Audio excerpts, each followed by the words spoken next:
So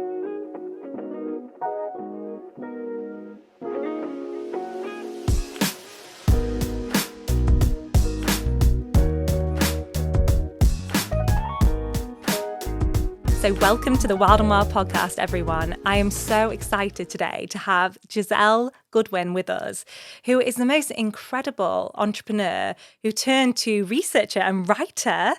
And she has written the most incredible book, Can Women Really Have It All?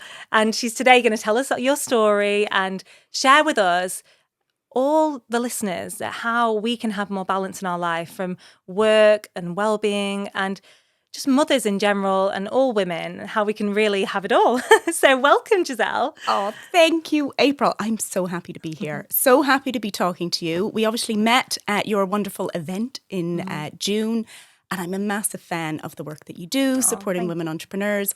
And that's just such a subject that's really, really close to my heart. So, yeah, my own story. Yeah, let's jump in, because you're a PhD, right, in women's well-being and work. Like, is that the research you did? Yes. So my area of expertise is women, work and well-being. Wow.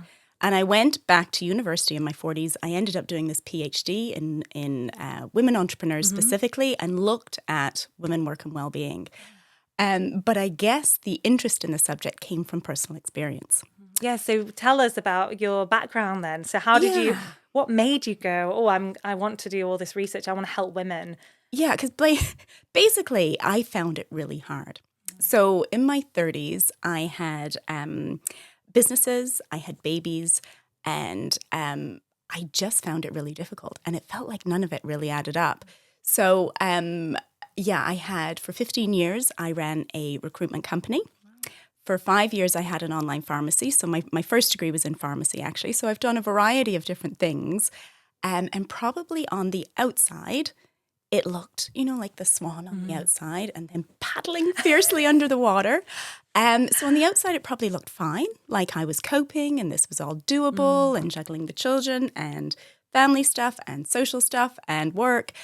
And then on the inside, oh my God, I just felt leaky. This is the best way I can describe it. I like that. Well, because it's so true. Because that's what I feel sometimes. Leaky brain, right? Yeah. So baby brain leaked. Menopausal brain's not much better, I can tell you. So leaky brain, leaky boobs, leaky foggy eyes, head, foggy head, everything. None of it seemed to add up. And I spent a lot of my 30s feeling like, this is me, getting this wrong. I am just personally not seeming to cope. Other people around me seem to be coping better. Everyone is struggling with these things, right? Was there a light bulb moment then? Was something There was a light bulb moment. Yeah, for me, for sure. So my 30s were spent like that. I then had the opportunity to sell both of my businesses in 2018. Wow. Also, just drop into that then. So how did you... So you built them up to a level, because that's something to pause on. That's another big thing, yeah. That's incredible. We'll have to go back to that later on, because... just in itself, to build up a business that's sellable is incredible. What a journey. So both of those were, big experiences to do. So the recruitment business, as I say, I had that 15 years, sold it on to another company. And the online pharmacy actually sold my shares back to my business partners. Okay. So that was another thing as well. So in 2018, everything kind of went, fine, I'm out. That's it. What am I going to do? And did when you you take think, some time to pause? Well, you think you would like to just move to the desert island. You think, thank God for that. I'm done. It's off my chest. Exhale. That's it. But actually, I think I had some stuff to figure out. I'm always been really passionate about women and work. I have two teenage daughters now. And I was just really interested in exploring some stuff. And I'd gone to some writing conferences. And what really sparked it for me was I met this woman at a writing conference.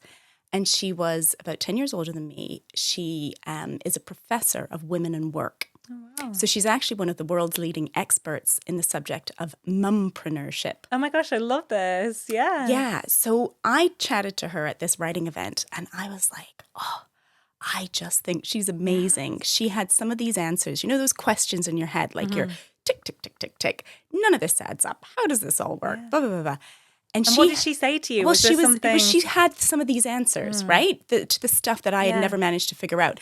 And one of the things she said to me that really stuck with me was, Giselle, your problem really is that you are taking personal responsibility as in like, I'm a personal failure. I haven't managed to figure this stuff out, for something that's a societal issue. Interesting. Yeah, because we do, as women, we kind of put the blame onto ourselves with so much. You look at everyone on social media, you're thinking, how do they juggle life with the kids and the schoolwork and the, helping with my work and, just cooking and all the things we have to do. All and of it. I think all of it. we internalize that they must be better than us and we're a failure in some way. And I have to stop myself sometimes, because you go into this internal dialogue and actually go, it's not us. Society is not equipped right. Not currently. And this is what I'm so passionate about. And I absolutely want you to say, there's so many ways to fail as a woman. So many ways to fail. And you look at it on social media and you go, yeah, okay, so it's the fitness stuff and the fashion stuff and the work stuff and the parenting stuff and the social stuff. And there's so many things. And what about men, though? Is there as many ways to fail with Not men? in the same way. So again, these are some of the things I explored in terms of sociologically, what our trajectories look like for women and men and mothers and fathers in particular. And they do look different. And so this is one of the things I looked into. So this woman that I met at the conference, she was fabulous. And so I ended up studying under her. So I did this PhD in women, work and well-being. Incredible. It nearly killed me, April. It took me 5 years. Wow. Yeah, it took me 5 years, but it was so interesting. And I guess because I'm passionate about the subject, passionate about making lives better for women in work. And is this when you were doing this, did it like say, did the idea come, I want to write a book about this? Like straight away? No, it kind of came afterwards. And you know how some of these things, lots of these things happen organically. My business has happened organically. You find something, you have a spark of an idea, you lean into it a little bit more, you see where it goes. You just got to trust. I always talk about this idea of the law of attraction, like trusting in the universe to guide us. And it was interesting just to touch on what you said about selling your business. A lot of people think when people sell a business, they go, like they just have time off. They'll go on a holiday and they'll have all this space for themselves. Like I've been through it even as a child, where I saw my mum sell a global business. And then I've done it myself, selling my wellness cafe. And often though, when we're entrepreneurs, we're after like helping the world. We want to help our communities. Yeah. So it was interesting. I went through a similar journey after you, and like what you just said then was, I actually ended up going back into community events and businesses, even after having a business in hospitality. Yeah. So we've got that fire, haven't we, within us? And that seems like you've been on that journey to research and help other women. It's so nice that you've dived into this work because it's so needed. Yeah. Right. Yeah. And there's something we talk about, the researchers talk about women's career theory. Okay. So this is this idea that often men's careers can look kind of like a trajectory. Yeah. They go on a ladder. That's changing somewhat, I think, in good ways. But that's kind of the traditional thing that we look at. Women's career theory, there tends to be 3 phases. So women will often make decisions in their career that are relational. And then they also have phases where they look at challenge. So that was definitely me in my earlier years. Then you can get to a midlife point where you look at balance. Okay. And then later on, authenticity. Interesting. And I think that's the bit where you're coming to about you're looking for some impact. Purpose, yeah. So purpose, help to do the good in the world, etc. And that was some more stuff that came out of my research was this idea of what the definition of well-being is. Yeah. And the actual definition that they cite in the literature is this combination of pleasure and purpose. Wow, interesting. Because we all do need to have purpose. Like a combination. I feel like you don't have true happiness if you're not living authentically to what you really value. Yes. And it's actually, for women though, often we feel so pressured in our society. Like I felt it in my 20s and into my 30s. Mm-hmm. I've just got to have a good career. You know, you feel that chase of coming out of maybe university or wherever you come up from. Like I need to build up the ladder. And actually I went into the corporate world and it just something didn't feel right. And I was like, I don't think this is right for me. But it really takes that inner work to then start to realize, actually, I need more purpose. And then to go into something by yourself and maybe set up your own business. And it takes that courage, doesn't it? I was going to say, it takes guts and it takes understanding yourself. And that takes work as well, doesn't it? Does. And I think, and this is certainly advice that I wish had been given to me. And it's kind of how I like to say to my children is, you need to keep looking for the thing that lights you up. Yeah. And I don't think like I've got teenagers now. Like you definitely don't know as a teenager. No. Do you know in your 20s? I don't know. And I just think life is this series of leaning into different things, learning from different things, and then growing and adapting and going, Exactly. yeah, that's the thing for me. And it might be different things at different stages of your life. I think we evolve as well, because they say every 7 years our whole cellular body goes through a shift. And I actually I think I started my cafe business, wellness cafe, in 2018. That's same year you sold your business. And then it was like 7 years later, I've gone in to like do something completely different. And it's like interesting. We don't have to always be stuck on the same direction. And I think as teenagers, you look back and you feel like you have to pick. I remember this pressure in my GCSEs and A-levels. I've got to pick this one career choice that's going to take me. And that's it forever and ever. Yeah. And it's like, no, life's not like that. We're constantly flowing and evolving. And in a few years' time, you know, for people listening, you might be on a completely different journey that's more purpose-driven. And you just got to trust that every day, every step is taking you in that direction. Yeah. And I really feel in that power of community, like you touched on a little bit, that helps you, and other women as guides. Like if you hadn't gone to that event and met that lady, would you have gone on to do this amazing research? No, and I think those are two really key things for women. Number one, support and community. Yeah. And number two, I think being intentional about what you're doing. I had something really kind of funny happen to me a few months ago. So we've moved house recently, and I found in a bunch of paperwork a list that I'd written. Ah, interesting. But it was a list I wrote about 20 years ago when I started out on my journey. So it was, been reading I'm a bit of a sucker for a self-help book. And I'd been reading these things about business and well-being, and it's been a long time interest of mine. And I think I'd read The Secret. Oh, you ever heard of that book? Of course. So I'd read this book, and kind of inspired by that book, I thought, right, okay. And I'd read some other stuff as well. And it was all about, if you want something, write it down. So 3% of us write down our goals. Yes. Only 3%. This is the crazy? thing. Yeah. Well, this was the thing that they'd said in this self-help book. So if you write it down, you're far more likely to achieve it. Because if you don't even know where you want to go, what your actual direction is in life, then like you're definitely not going to get there. Got to be clear. And also they say to recite it out and read it daily and be very clear on your goals, and you can edit them and change them. But it's so interesting in neuroscience how it gets into the brain, actually reciting it over. Just like putting it in there. I didn't even do that, April. Yeah. Basically, I wrote this thing down. I'd read this book. I wrote this thing down. I wrote down 6 specific things that I wanted. And I forgot about it. And put it away. Yeah. I hear this so much, though, in this kind of line of work. It was freaky. And you then we moved house about 3 months ago. And I can't tell you, we were there in that house for 15 years. So I won't even start on the boxes and the bags. And oh my God, boxes and boxes of paperwork. Opened this box, reading through various things. And the 6th thing, and there were quite specific things I'd written down. Money, numbers, various, very specific kind of things that I wanted. And it's all happened. Like most of it happened. No, all 6 of them. All of them. Exactly. My and I'd forgotten I wrote it down. This is interesting because I grew up with the law of attraction. Like my mum, I feel like she was a step ahead in like the business world with this like way of thinking about. She taught it me as a teenager, like how to manifest and visualize and write down your goals. So I used to do this like vision boards every year.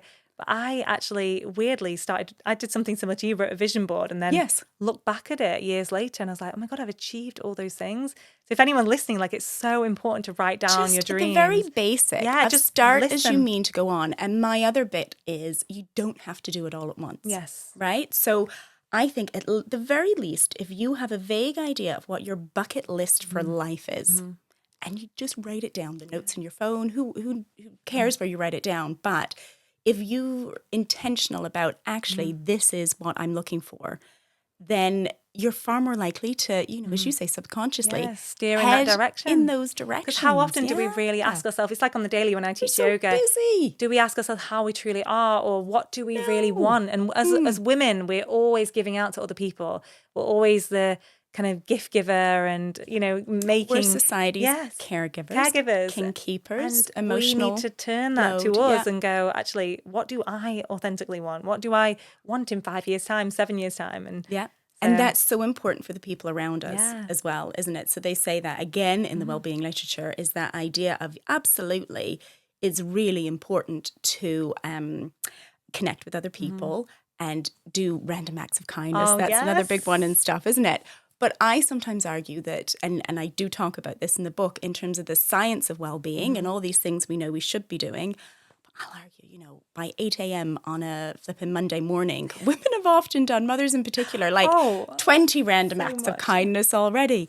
So we often get to that phase of burnout. Of course. And overgiving. And there's that balance, isn't there, between understanding what's good for you. Yeah.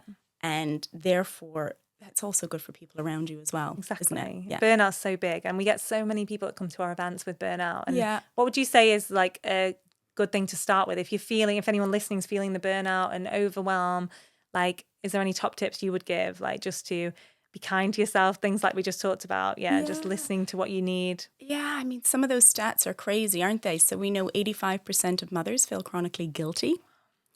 We know that working mothers with 2 children are up to 40% more stressed than women who don't have children.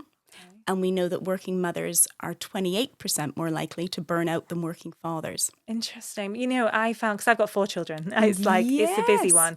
But even when I just had one child, the difference I felt was just, I don't think really people explain it to you, like how your whole mind just, it's like your heart is out of your chest and it's in that little being, and you're just constantly, your day is revolving around them. Yeah. And then even when you're at work, there's an extension of your heart missing and you feel like you're thinking about them and caring for them. But it takes some transition, doesn't it? It really takes some transition, trust in yourself to know. I actually learned so much when I was in the busiest industry, hospitality, having to be working 50, 60-hour weeks, still having children at home. But I would juggle it, but then I'd actually start to learn it's okay to have time for myself though, and time to work, but then time with the kids and time alone. And it's taken a few years to really get to that point, but it's massive. I really feel for mothers out there because it's a big transition. And I think your first and second are the biggest shock as well. Well, yeah, and 4. If you go on to have 4. 4. So they say, I think the stat was like 20% with 1, and it shows up in cortisol markers in your body. 40% for 2. They didn't go on. No, the study was a University of Manchester one. They didn't say 4. I wonder though, if it changes, because I have a bit of a theory that it might get a little bit less because you've learned from having you 2 or 3. And I feel like I've learned to kind of cope better with the overwhelm and made myself have time for myself. Like I exercise every day, I go on walks and I've learned to adapt more. Like I'm just used to having the kids around. So I just I'll take them with me and we'll go on a run club, or I think you just get more resilient when you get to a point when you have 4. But it'd be interesting to see the research. Absolutely. Absolutely. And yeah, they talk about 7 years. It's interesting you say the 7-year thing because matrescence is that is a 7-year cycle. Oh, yes, of course. So they talk about that being a 7-year cycle. So that bit that you're describing about finding yourself again, or finding that balance or that metamorphosis into what is my new chapter and what does this look like, and reclaiming your identity, whatever that looks like. It changes so much when you're a mother, and we go through these big transitions, and you realize, I think you realize what's most important in life, because you have these little ones and you're like, I want to do something that really serves a purpose and make them proud and live a life of legacy. My mum would always talk about being putting passion and people before profit, always. Like, think about trying to help and be your job being of service. Yeah. And we can do that in ways like, even if you're in a job, you can still be of service to people and kind to your communities. Yeah. And that's often why and how. So when I surveyed the women entrepreneurs that I did for my thesis, often women will start businesses for reasons of impact. Interesting. Often childcare flexibility as well. Yeah. Men typically will start reasons because they say, well, I'd like to earn more money. Yes, of course. So more money driven. It can be, it's so that idea of, as you say, impact and legacy and making the world a better place, and all those things are reasons that women start businesses. So it's, all to play for. And I've put down on my notes as well about this female paradox that you mentioned. So you talk about the female happiness paradox, that women today are often less happy than in the past. So I wanted to touch on this, despite more opportunities. What surprised you most when you discovered that? Yeah. So that was that kind of floored me. That really part of the research. I was like, so they call it the female happiness paradox. Okay. And it's this idea that women today are less happy than they were 50 years ago, both absolutely and in comparison to men. Interesting. And as you say, this is despite all the progress that feminism has made, all the opportunities that we have, all the ability to make more decisions in our lives. And the researchers kind of explore this, and they're like, well, and they have different kind of reasons for what they say. So one of it is about expectations. Okay. So we are now today comparing ourselves not only to the woman next door, but to the man in the corner office. And they talk about this idea, the term is cost of comparison. I talk about that in my book as well. So we've got this expectation that's different. And as I say, all these different hats that we wear. So we're expecting ourselves to do more. Like we can be the accountant, we can do this, we can be this, and we can do everything that men can do. And obviously we can. We know that we can, but we shouldn't need to do it all. We need to learn to delegate. And doing it all rather than having it all, that kind of thing. Yeah. And we also end up sticking ourselves in silos. So there's almost a community breakdown as well in terms of, you're either the career mom or the stay-at-home mom or that does fitness feel like or it. PTA mom or whatever. That's the bit that drives me the most nuts. I feel that even in the mum community sometimes there's like the drive, and I'm like, but you can be a bit of both. Like you can combine and the at two. different times in your life. Yeah, you or go through, find yourself and you do you kind of thing. So and it doesn't matter what other people are doing. Just stay in your kind of, just find happiness and peace in your life and don't compare yourself. And it's I think the comparison, the cost of comparison. Yeah. It's interesting though, that expectation, because you do feel it. And I feel like there's a massive shift in recent years. Like I remember back in the older days, so my mum, when was it now? 40 years ago or something, set up a big global company called Flowcrete in British manufacturing. Wow. So, and actually where we're filming, it was just across the road, the factory where it started, and then it moved on to 30 countries worldwide. But back then, there weren't that many women doing these leading roles. But it's interesting because obviously I think women should, and it's amazing. However, she had to kind of like sacrifice a lot. She'd had to have nannies all the time and built this empire business. But like these days, it's tricky, isn't it? Because I feel like these days, though, it's great that there's so many more women doing these leading roles. However, I get stuck on this hustle mentality. The hustle culture. And I don't like it because people probably think I am all about hustle because I have a women's empowerment business. I don't really like it because it's more about, we can create businesses and lifestyles. Like I have a busy business, I can still be a show-up mom. I can still be a fitness fanatic. I can still lead events, multiple events monthly, and try and do it all a little bit, but can still create balance. And I feel like I don't know, it's a tricky one because I feel like I worry about this hustle mentality in this day and age. It's very difficult. Because obviously I want women to thrive and to be the best they can be. But I think women might take it, sometimes we might take it too far. And oh my God, April, I completely agree. This is the crux of my research, right? So I grew up in the 1980s, and the accent's Canadian. So I grew up in like this environment, which was quite individualistic culture. It was like Thatcher, Reagan. It was like women's job in the 80s. You were to put your big girl knickers on, get in the world of work, not rely on a man to provide financially for you. You were going to do this yourself. Okay. That was very much the theory in the 1980s that I grew up with, the idea that women can have it all and we can do all these things that you've just described. So we can do the fitness, do the childcare, do the da-da-da-da. And I think it's very complicated. And if we go back, it's really nuanced. If we go back, if we go back to that female happiness paradox, what we've got now is an expectation that's out of kilter with reality in terms of thinking we can do all those things. And as you say, hustle culture. And then also a societal environment that does not support us. Okay, and that's the key. So this is the bit that I'm getting to, is the idea that actually, so yes, we have different expectations, but secondly, the issue is that women today have both less time and less money. This is it, isn't it? Okay, so we've kind of been set up with this idea that yes, we can do all these things, but there is still something we call the domestic load gap. Yeah. Which is this idea that if you look at total workload, when they do time use studies, so if you look at total workload, mothers and fathers, we find that women will spend between half an hour to an hour a day on extra work. So total workload is a combination of unpaid work inside the home and paid work outside the home. And depending on the study, but consistently it shows half an hour to an hour a day more, which adds up to 2.5 years of women's lives. Oh my gosh. So it's a big kind of deal in terms of the time we have. And those studies don't mention things like emotional load. And they don't mention things which I term in the book women's third job, which I call the work of living in a female body. Kind of divide that into 4 categories, which is biology, beauty, safety, and sex.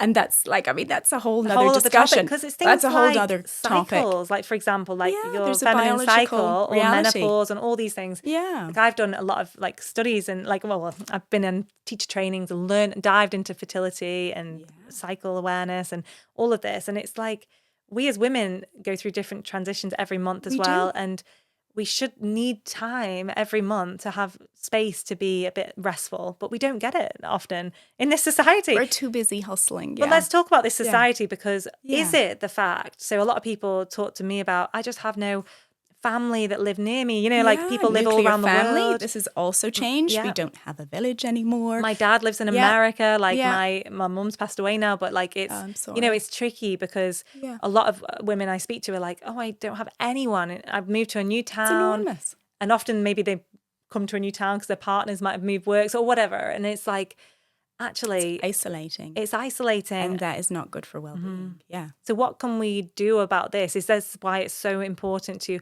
find your community, come together, go to these mama events and groups? And I saw this amazing thing on Instagram the other day. There's this lady I follow who every month, I think the mums take it in turn to go to the woman's house. So say there's a group of like 5 or 10 friends. They take it in turn. So every week, all the mums show up at one of their houses, like say a group of 5 of them, and they clean the house for them and help them with chores. Oh, I love that. And then every week they swap then to the other person's house. So like every month they get, join? yeah, isn't that great? But like it was lovely, and I just thought how nice and more just meaningful, supportive, and like taking it in turns to go around checking on them. They said, you don't do anything today, we're just going to do the house for you. And I remember having in the baby bubble as well when you just had a baby. I felt really isolated. Like when I first had my first child, I felt like I didn't have that much to ask for help. Like I didn't have that sisterhood. Like you're meant to do it as well on your own, don't you? You feel there's a little bit of, a lot of pressure in terms to get out of again and what stuff. it looks like and how you're meant to piece this thing together. And there's a lot of pressure. There's a lot of pressure. So is there anything we can do in society, or is it just how society's going, sadly? So that's the whole premise of my book, is that I divide it into kind of 2 things that we can do. So there's societal fixes that we need. Okay. And then there's individual things, because actually, unfortunately, we can't change society overnight as much as we would like to completely fix how we support women. So the societal things are better support in terms of flexible working. Okay. Really well paid parental leave that's long enough and good, a good time. And then high quality childcare. Brilliant. So there's a really amazing anthropologist called Sarah Blaffer Hardy who does this work around how we evolved. And she argues that basically children and communities, we never evolved with one individual woman taking care of the child 24/7. We evolved in community, and children would be passed around different caregivers. The auntie, the grandmas, aunts, the friends. uncles, fathers, older siblings, all of it. And the children would learn different things from different caregivers. That's what they need, And this was what was wonderful. So she calls it alloparenting. So this idea that we're missing our communities, we're missing this idea of alloparenting. And often what women don't want to do is just shove their children very early doors, quite rightly, into, nurseries and things. So we need that really good government-supported, paid, high-quality childcare. We need flexible working. And as I say, flexible working, that doesn't mean that mum stays home in order to put a laundry on and pick the children up from school and all that kind of stuff. Yeah, not doing all more workload. It's actually... It's the more workload, and dad still tends to be able to go out to the office and do the networking and whatever. So we need that kind of idea of when we become parents, that the responsibility... Equal. is, and we take it in turns a bit more, and we're not just siloed in terms of this. Mum asks for flexible working. I mean, there's some great data that shows that dads are penalised more for asking for flexible working. Oh, interesting. So it needs to change on that. It's not socially and acceptable for dads to lead, ask. And that's getting a bit better, isn't it? They're campaigning currently for paternity leave and asking for it to be 6 weeks. Yeah, it should be. At least it's 2 at the minute. Because it's not even about just the dad. It's about the dad being there with the mom too. Because like to be left alone when you just had a baby is isolating. Supporting the caregiver, isn't it? Yeah. And unless the parents are fit and well, it's no good for the children. And that's the next generation. That should be society's priority. And a lot of people don't realise how much. I mean, I'm a birth worker as well. I've like a doula and a hypnobirthing coach. Oh wow! So many women have traumatic times, and there's a big rise in that. Enormous. So women need so much more support. There's a bigger rise in mental health issues, postpartum depression, all of this. So it's more prevalent that these big companies and the government need to get on board with this. Yeah. Everyone needs more support. We all need more support. Yeah. So that's the society stuff, and then the individual stuff is because, as you say, I can't necessarily fix paternity leave and all these things overnight. But the individual stuff, I do it like a framework called Empower Life that I go through in the book.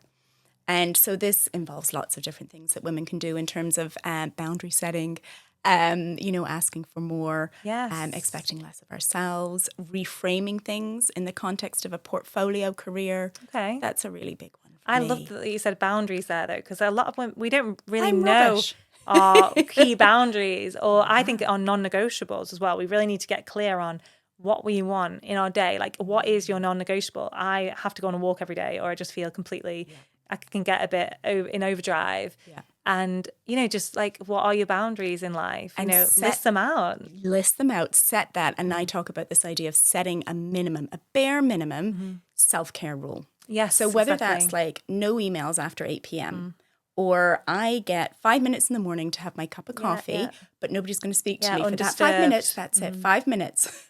But whatever as you say, going out for a walk every day or getting your fitness in, but your basic minimum stuff that you're doing, well, it shouldn't be bare minimum, should it? No, it shouldn't. No, but then, I was going to say that though, bare minimum on the daily, but then have a self-care rule that you have to go, say, a yoga class or book a massage, like, I don't know if it's like once a month or once a week, or like I've just started making myself have reflexology every other week, and it's my only time I like sit down for an hour and don't do anything because I'm stuck on that chair and I have to sit still. But we easily invest in buying our kids like clothes and new toys and things like that. But how often do we book ourselves a massage and see these self-care rituals as a priority? Like, we have to. And if our children see us doing them, so I have a friend whose mum used to book herself a facial every 6 weeks. I love it. Yeah. And I used to be like, oh, you're off for a facial again, thinking, good for her, like whatever. And I like not really know. And she was like, well, my mum always did that. Yeah, it's great. So if that it's was just normal in their society. Yeah, and as to say, her mum was a super busy lady, but like that was her mum's ritual was, no, that's my self-care. I'm going to do that. And so she does it. It'll impact amazing. Them. Like, it'll show the children or people around you that, oh, actually, I can give to myself too. And I could ask for some time out. And mum's needs don't come last. Exactly. We need to change the story, don't we, around it. Yeah. So let's talk then on mum guilt. This feels like a right fit now, because I feel like it's everywhere and it's that emotional labour. So I know you said in your book, working mothers experience up to 40% more stress. So we touched on that than women without children.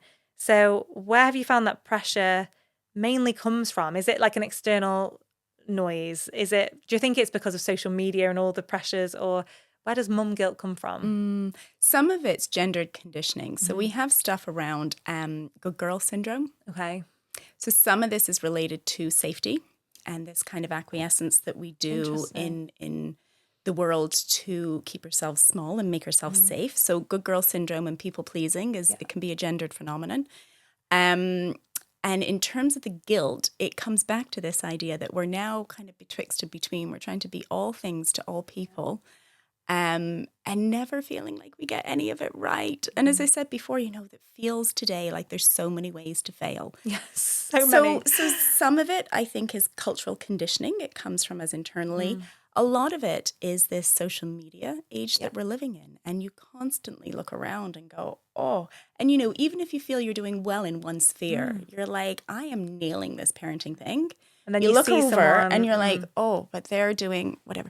Do you know what I mean? Yeah, they're going to Disney. They've done this. They've gone here. And it's like I feel it sometimes. And it's like, actually, it's always a lens on Instagram and these social platforms. You've got to remember that's their highlight reel of their life.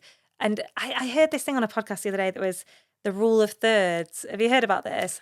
So like that we can't be happy in every area of our life all the time.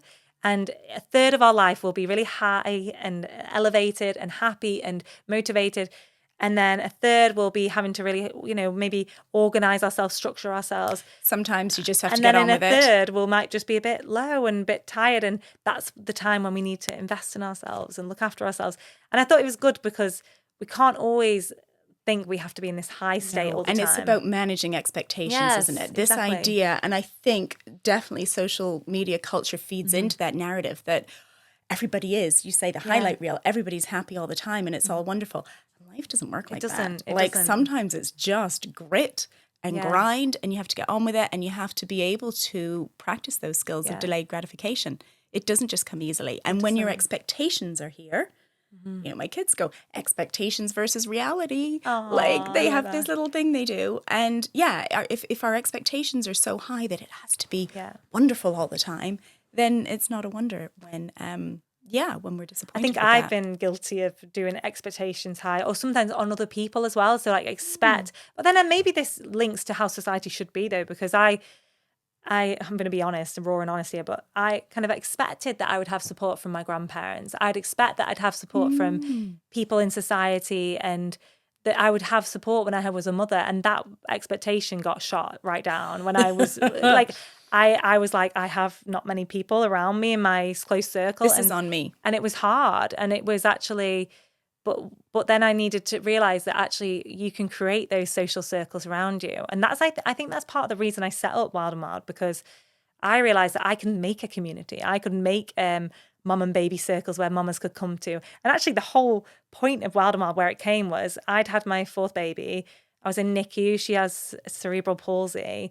And I was like quite low after having my baby, and I'd sold my business. Well, I was selling my business actually after coming out of NICU. It was quite a hard time. I just lost my mum. I'd been through a really tough time, and I just thought, and it wasn't about opening another business. I just urged, I needed this community. So I just called a local cafe and I said, could I just host a mama event? Could I just get loads of mums to come for brunch and we have some little cute goodie bags and we just come together? And this is my first event I ever did, like to start where I am today. And we had like 30 mums that came. We had the whole space and it was beautiful. And I just realized everyone helped each other. And sometimes they even bring like nannies on to help and things like that. And it was amazing. And I just thought, this is where I need. That's it. This is my community. That is it.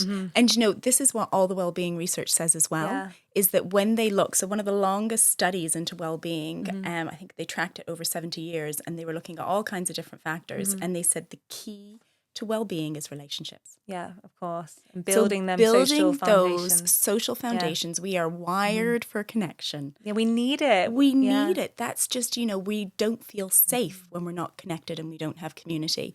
And so it's so important in the raising of little people that, mothers feel supported and have those like-minded individuals around you to support you at those times. And it's amazing from a business perspective how it evolved. How it evolves. I just love that story. I was like, no, you start something. There's a grain of it's like an organic growth. It just plant a seed. Something inside you that goes, okay, and then where will I take it? And it's amazing. And it's just grown from there and there. I'm watching it. And then now I'm at a point where it's like I'm doing so much, but I'm learning to delegate. So now I'm starting to bring on ambassadors. Yep. And I think that that's what we need to learn as women in business, that we can go, like this week I'm bringing on like a VA role into the business, which is really exciting. And like I'm starting to bring on more team members, and I can start to say, actually, I'm at a point now where I can't do all those things, and I need to now take this person to do this. Yeah.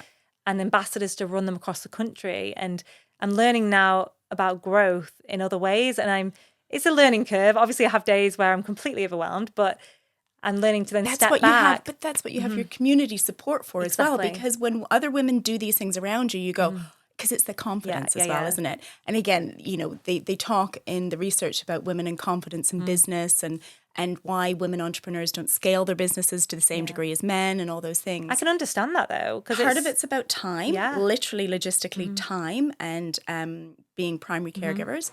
But a lot of it, well, no, a minority of it. The majority of it is time. The minority of it is that confidence bit. Yeah. And when you see other women go, yeah, I've gotten a VA and I'm going to get, then you go and you go, oh, I could do that. I could do that and get inspiration. Yes, And it's also, amazing. I have to touch on that I'm really lucky to have a really supportive partner. Like I think I've hit gold with this one because he does see it as equal. And I think that's quite rare. And like key. to find a man that or a Absolutely woman or key. whoever you're with, to support you fully and to show up and go. Like last night, I went to this Yoga on the Moon event and I was, I did have that guilt. I was like, I got home and it'd been a really busy day. I'd already been doing some meetings that day. I said to him, I really need this. And I could tell, I knew the football was on. He wanted to chill, but I was like, I'm going, like, I've got to go. And he just supported me. And like, that is really what you need. That's you need someone to say. absolutely crucial. And having 4 kids to put to bed on your own is hard. I helped him when I got home, though.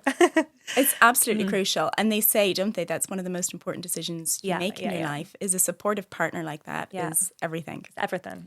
Everything, yeah. So I wanted to touch on, so work choices, this Paula principle, if you don't mind touching on this. So can you unpack the Paula principle and why women might like step down to less challenging roles then? Let's unpick this a bit. Why do people do that? Okay. So the Paula principle, I just think it's so interesting, this term. So it's a term coined by researcher Tom Schuller. Okay. And he talks about this idea that the Paula principle is when women tend to take jobs below their level of skill, experience, even interest, simply because it fits around childcare for flexible work reason. Yeah. And he describes it in direct opposition to something called the Peter Principle, which was this work organization theory from the 1960s, which found that men, typically in hierarchical organizations at the time, were often promoted beyond their level of skill, expertise, experience. So you have this like, I guess, comparison between the Paula Principle of women taking work below their skill and experience and men being promoted beyond. And is that directly after more having children, like after becoming a mother, that's when it starts to happen? It's a mother thing. It's related to flexible working and being the primary caregiver. Yeah, absolutely. So do we need to change the game as in the managers and the CEOs need to recognise this and education really to go, well, actually you could still give those people more challenging roles. They're just pulling back maybe after having a baby. It's really hard. It's hard, isn't it? It's so nuanced. And like you kind of dig into the data a bit. And what we find is that and I've taken part-time roles many times in my career, but what we find is that, yes, women take part-time roles and they take them for reasons typically of work-family conflict. Yes, of course. And when women take part-time roles, the work-family conflict reduces for the family as a whole. So the family tends to experience better well-being when the women work. In terms of the women's personal experience of that, as I say, they don't necessarily find work that is as engaging and stimulating. So they're not enjoying it as much. No. And this is one of the things I'm so passionate about is finding your spark and keeping looking throughout your life for what lights you up. So don't settle. What is your thing? Yeah. And maybe at periods in your time, and maybe at different periods in your life, that will be how it will be. So I don't like the narrative that layers guilt on mums for whatever decision they make. Of course. But I think it's really interesting to be aware of what that phenomenon is, which is when you do take part-time roles, it's not necessarily the panacea that we like to think. Yes, it relieves work-family conflict, but it results in a whopping great pension gap, right? Okay. So women taking time out of the workforce, we don't realize. So in the stat is in the 10 years after a woman's first child is born, she takes a 60% drop in pay and never recovers that pay penalty. Oh my God. So is this what you were talking about on your social media that I saw the other day with this? Yeah, is this similar to that motherhood gap? Yeah, so the motherhood pay gap. So we have a general gender pay gap, which is 13%, which is pretty persistent, but is obviously, since equal pay legislation came in the 1970s, actually we've made great progress there. Should still be improving though, hopefully. Yeah, it's still improving. But actually what they now say is it's not really a gender pay gap, it's a motherhood pay gap. And so the difference between what mothers and fathers are paid is 33%. I can't believe I know. that. So that thing I put on social media the other day. Yeah, did you say like around autumn time? So the date was like the 1st of September was Motherhood Equal Pay Day because they were saying between the 1st of September and the end of the year is that chunk of time that women are, essentially working for free Because of this pay Because gap. of the pay gap. I honestly, that blew my mind. I was like, how? It like stopped me in my tracks when I was scrolling. I was like, what is happening? Because the thing is with women, I get so many women that come to our events. Like we've had thousands through the doors now. And the most thing that people say is this like imposter syndrome or this feeling like they aren't good enough for that role, or, oh, how could I do what you do, or something, like they're comparing. And I'm like, yes, you can. Like every person listening, every woman can do this. Absolutely. You just need to believe in yourself. And I think we should challenge ourselves. That's hard though as well, isn't it? And the other thing I think we to a degree, we need to let ourselves off the hook, right? Of course, not too much pressure. In the No, I mean, like in the context of where we've been and where we are now. Yeah, that's true. That's right? true. So 100 years ago. Yes, if you think back, I can't believe 100 years ago, 25% of women were in the workforce. Now it's 76% of women compared with 92% of men. So and like the vote, like even the women's vote, not that long ago. No. And like 1975, women could not have credit cards or mortgages in their own name. I saw that again the other day. I was like, has like changed phenomenally. So the bit where we like feel it's understandable why so many women are like fighting for their place in the workforce and fighting to feel legitimate in that space and kind of going, well, and struggling to make these decisions. I think so. We have to have those communities where we support each other. But in the same breath, if we understand, actually, the reason I feel like I do is because there is this soup we're swimming in. There is this legacy that we've come from. There is all these really recent societal changes that are imploding, women and men's minds. It's a very hard different juggle because I get it. environment for us all. So with having 4 kids and like one of my children's like on the spectrum, different things like that, and I'm actually have ADHD as well, and I go through these times where I'm like, do I really want to have this like big career that my mum had like in 30 countries worldwide growth? I'm like, sometimes I go, actually, no, that's not for me to go that big. I'd love to maybe do it in England and maybe even the States. But there becomes a line where I'm like, but I do want to be a present mother. And I do want to, sometimes I have to say, sometimes when I have a hard weekend or something, I'm like, I could just stay at home and be with the kids this week. Do we all have those feelings? Yeah, right. We all have those feelings. God. And this is where my whole thing about the portfolio career comes in. So this, I love that. I call it a paradigm shift. So this idea where if you just step into thinking, and I wish somebody had said this to me in my 30s. Yeah, tell me about this. And so I'm someone coming to you and I'm like, I need some help. I'm lost with my life. I don't know where I'm going, the direction, and I want to be at home with my kids, but I want to work though. I want a career. I want to have time for myself. I want it all. Yeah, like I want it all. Come on, just let me have it. How would they, if they've got a vision, say they want to just go into this and they've got this vision of their business, but how would you, what direction would you say with them? So I would say, as we were saying earlier, start with your bucket list, right? So at least but put your list down in the context of a long life. Yes. And I think this is the bit I wish somebody had said to me. I think I went at my career like the ladder. Yeah. And there's this wonderful quote about, treat your career like a jungle gym and not a ladder. Okay. So there might be times during your life that you're, hanging around in the ball pit. There might be times you're going up the ladder. There might be times you're sliding down that slide. You might be doing different things at different stages. But if you think about your career in the context, and it's easier to say this in midlife. I didn't feel like this in my 30s. But like if you think about your career in the context of a longer life, yes. I think it's so much easier to say, well, I'm not doing that now. I can enjoy this present moment now. Exactly. I might be taking my career break now. The fastest growing group of entrepreneurs are women in their 40s and 50s. 100%, yeah. So many women get to that midlife thing. They learn so much. Oh, yeah. And you come at it with a maturity, with a knowledge base, with so much experience and skills that you've built up along the way. And they're just like, unleash me. Yeah. Right? I'm going to do something for me, something that lights me. I figured out all that crap that I don't want to do. So blah, blah, true. blah, blah. And then you've got, so I know so many women who reinvent themselves. And that's what we need to be pushing for. It's exciting that. Wonderful. And like, I feel like you don't have to stay at like one thing as well. There's so many changes and things. Like I might be in something completely different in 10 years and that's okay. And that's wonderful. But like it's trying to, like you say, write down what you vision for the next few years. Don't get caught up on these short-term goals. Like I was listening to that Mel Robbins podcast with Emma Gree the other day and they were saying business is like if you're in it, say if you wanted to create your own business, I'm sure there's a lot of women listening that are like, I really want to set up my own thing and grow something, and that's possible. But don't just vision it in like a year or two, because big business is going to take you a few years, right? 5 to 10 years to grow something that might be scalable, sellable. Were you in 15 years in your recruitment business, did you say? And, you know, it takes a longer time. The graph is going to be moving. Also start messy and adapt, right? Yes. Start messy. Don't kind of wait till everything's perfect, because life doesn't work like that. Nothing is ever perfect. So you have to kind of, perfectionism.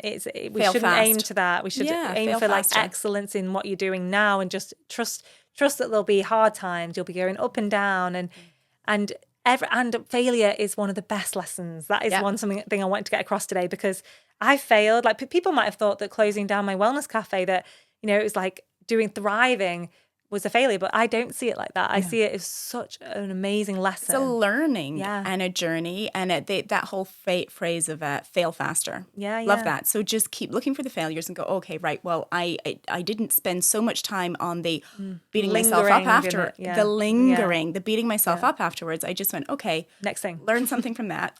Move on. Move on, and just do something you enjoy. And then, because I think we have to reflect when you're writing down this list.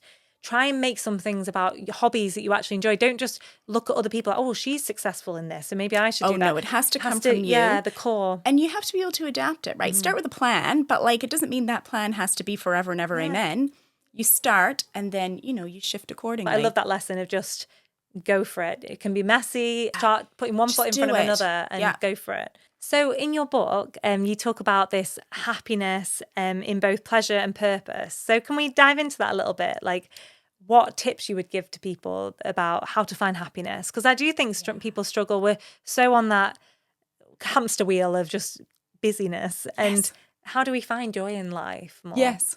And also, what is joy in life, right? And what's that balance between happiness versus success? It's that whole thing. And, you know, when people say about what they want for their children, it's typically happiness, isn't exactly. it? That's what we say. So in terms of kind of the whole purpose of life, it's to find some happiness. But what is happiness?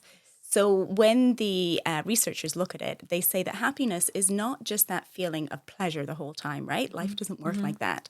To have overall well-being in your life, you need this combination, which is pleasure and purpose. And so the terms they use for it is pleasure is hedonic well-being, and purpose is eudaimonic well-being.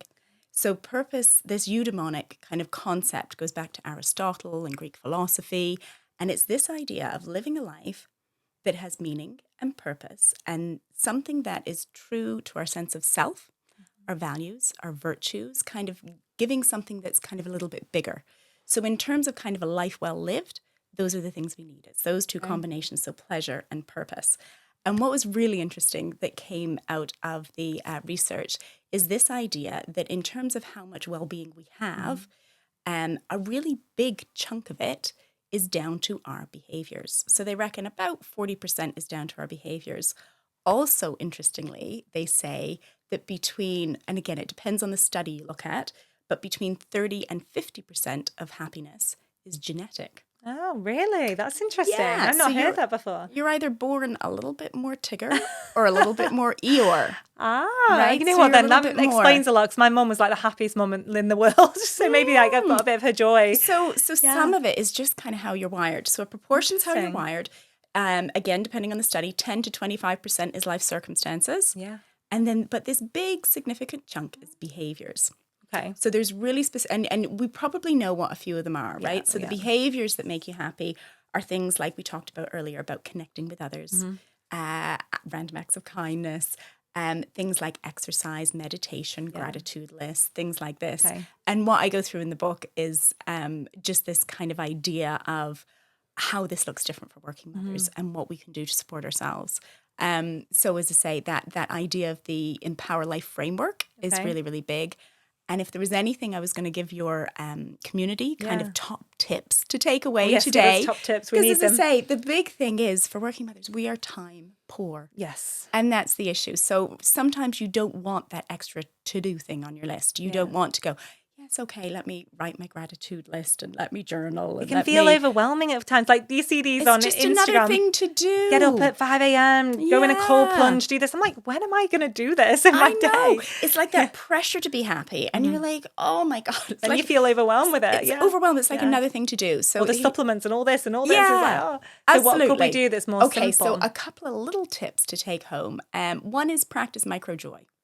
So a couple of little examples would be, while you're doing something, do it intentionally in terms of making that moment better. So while you're cooking dinner, put the music on and dance while you're cooking dinner. I love Just that. put music on. That doesn't take any extra time, any extra effort.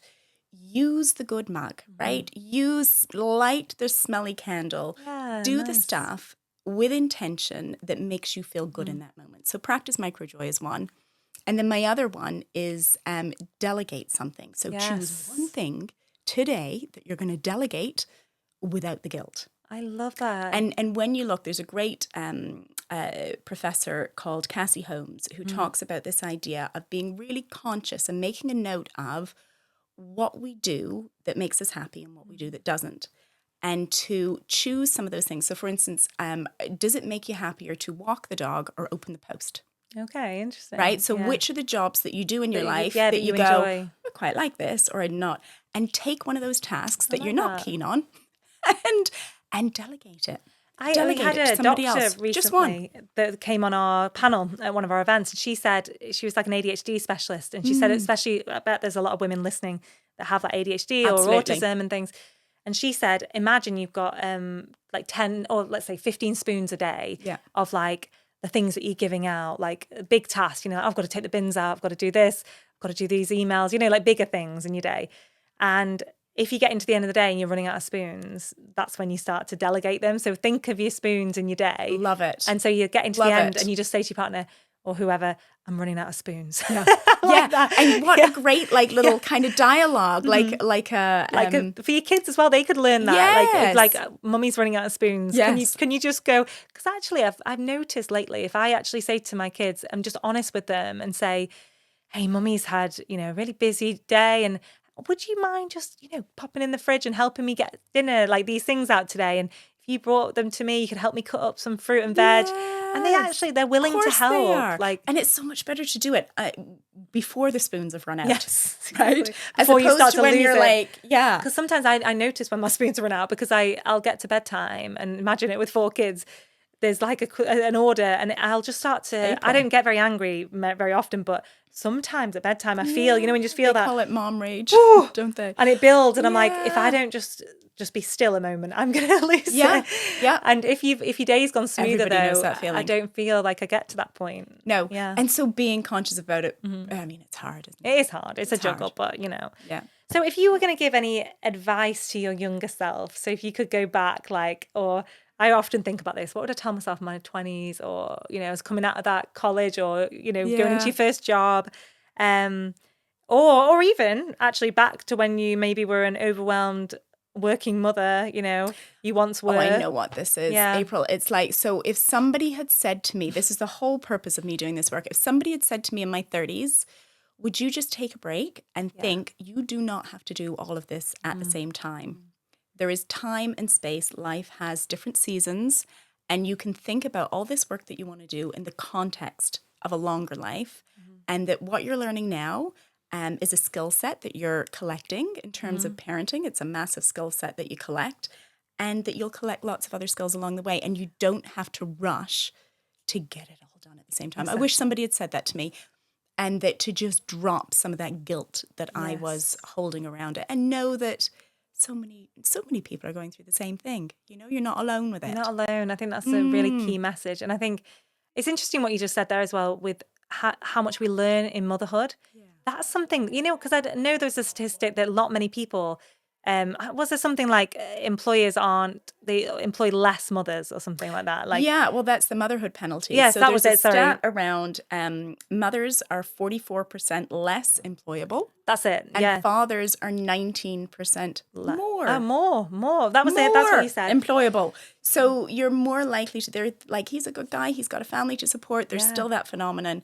And so an example is when I was running my recruitment company, I had this client who had interviewed a panel of people. The client had come back to me about this particular candidate I put forward. And he was like, oh, I really liked her, really great, but you didn't tell me she had 3 kids. Ah, interesting. That's awful to say. I know. He was like, she's not going to be able to do the travel with the role. And he was like, shouldn't make them judgments. Yeah. I was like, well, I didn't have to tell you she had 3 kids, so I didn't tell you. Yeah. I couldn't really say anything because he said, well, I've chosen this other candidate, this other guy. How just awful, yeah. pipped the post. But there's no doubt in my mind that had that been a father with 3 children, 100%, you wouldn't have asked those questions. You wouldn't have presumed that the father wouldn't have been able to do the travel involved in the role. It's interesting, isn't it? Well, the reason I brought that up again was because it made me realise that I am actually so much more. I've learned so much more, and I'm so much more effective in business. Yes. And I have so many, what's the word? Skill set after having children. Like, it's the biggest multitasking. Oh my gosh. Keeping a vulnerable human alive, like the hardest job in the world. These businesses are missing out. Because when I have 4 kids, I honestly think I could do anything. Like, I could go into any industry and freaking own it. Absolutely. And they don't realize that, like, once you have that skill set, I get that they worry a little bit about, like, oh, can they travel and do more? But you make it work if you have a supportive partner. And I found that fact just shocking because I feel like us as mothers are powerhouses. And absolutely powerhouses. We just get shit done. We do. And more effective than, say, like with all that life experience than, say, maybe someone younger than us or whatever. Yep. I think there's more awareness and realization. I think we need to believe that ourselves as well. Yeah, believe it ourselves. And we have to also... and show it. That part. Show it in that meeting to employers. or whoever we're going to. Like, this is a benefit. Yeah, this is not something I have to hide. Again, I do think that's getting better. So a few years ago, I would have hidden the fact that I was having a day off with the children, and I'd be taking like work calls, like in the downstairs loo, like pretending, and nowadays I think there's a lot more ownership for mothers. Again, still not for fathers, where they go, oh, today's the day with the kids. I'll get back to you tomorrow, whatever. There's a little bit. Well, there's much more than there used to be ownership of. You're accepting 80% of mothers are 80% of women are mothers. So it's a big chunk of the workforce, isn't it? Exactly. So it's not an unusual thing to say, I've got parenting responsibilities as well, and just own that. Own it up, own it. So I wanted to ask then, so to conclude the book, if you can in a way, like, can women truly have it all? What do you feel, if you were going to give that gentle response about the book, what is your conclusion could you give us, or do we have to go read it? Oh, April, for sure you have to go read the book. It's so much more nuanced. Yes, I unpick it in detail. There's different perspectives on it, which is, you can have it all, but just not at the same time, or go and choose your all. As I say, I do go into this more in the book. I think my perspective is we can balance work and family. We should be able to balance work and family. We're just not there yet. But the society is the thing that needs to change as well. Yes. So that is my conclusion to having it all, is the idea that absolutely women should be able to balance work and family in the same way that men do. And we just need more societal support to do so. Yeah. And we absolutely can, but we're not there yet. We are on the mission to change that. And I would like to get on board with this, because I feel like it's so important with all we do at Wild and Wild to encourage women, know that we've got our community, know that we can do it all, but also know that time at home is important as well, and rest is just as important, and all of this. 100%. So we'll talk more on this, and I'd have to get you over to an event to talk on this as well. I'm so excited. I'd love to, yeah. So I'm just going to finish with we usually do a little rapid fire round, if you're happy with this. So what's your favourite self-care ritual? I go for a walk. Mm-hmm. So my big thing is getting out in nature and just walk. I have to. So I have my daily routine is get outside. Amazing. A book that changed your perspective? We talked about The Secret earlier, didn't we? Was it that you said the Paul McKenna one as well to me? So was funny. That one? Yeah. So I read, that was why I started my first business. So I'd read this book, Paul McKenna's Change Your Life in 7 Days. I love that book. I was about to go on holiday. I'd picked it up in Manchester Airport, W.H. Smith's. And his thing was, again, the same thing, write it down and then just go and do it. That was how you were going to change your life in 7 days. What do you want? Write it down and then go and do it. And literally, I came back off holiday and I quit my job. Wow. Interesting. And so it really had an effect on you. It really did, Okay, we're all going to go out and read this book now. But the premise of the book really was that simple. And I think I was at a kind of a change point in my life as yeah. well. So I'd been working as a pharmacist at Boots Trafford Centre. Okay. Hours were crazy. I was ready for a change.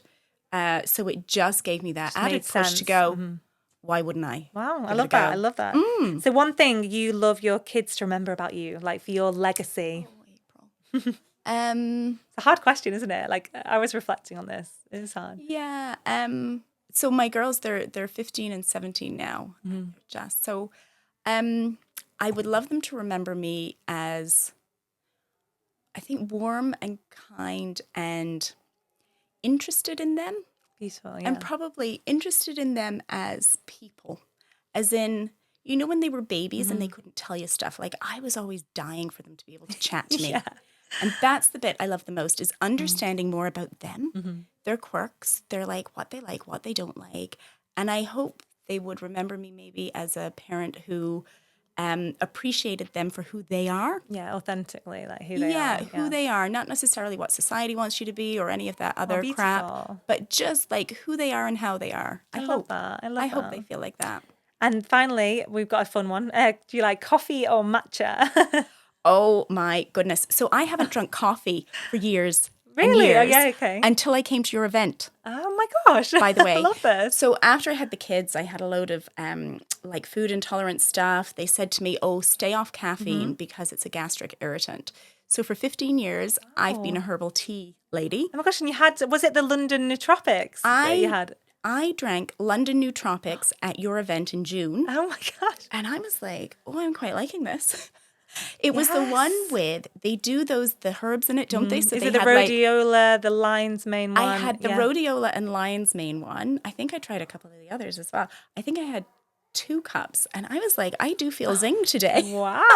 It's So interesting I'm letting you said myself that. Because have one of those, and they're delicious. I think because of the adaptogenic herbs in them, they... Honestly, because I've got a heart condition, so I can't have caffeine. Yes. But I can have them because they don't give me the big highs. It's the jitter. And the jitters, yeah. So they don't make me too jittery. They balance out your hormones. They don't, it's not too very push. Oh, that's nice. zen, but my menopausal brain fog seemed to come right back into focus after one of That's a them. good shout out for our sponsors, London Nootropics. I love it. Well, yeah, They'll that be was all happy. down to you, Yeah. thanks. Yeah. Oh, amazing. Got me back on the caffeine. Well, Giselle, I'm just so grateful for you coming on today. I've literally learned so much about that I didn't know about women and mothers and how, we need to support women in society and come together and raise each other up. And this is what I'm on a mission with Wild and Wild. And you're on this mission. So what a perfect... We're on it together. Yeah. We're on it together. And if you got anything finally you want to share or... Oh, anything like that? well, can I plug my book? Of course you can. That Tell would us be where to find wonderful. it. So if people would support me, that would be great in terms of you can get my book on Audible, so you can download and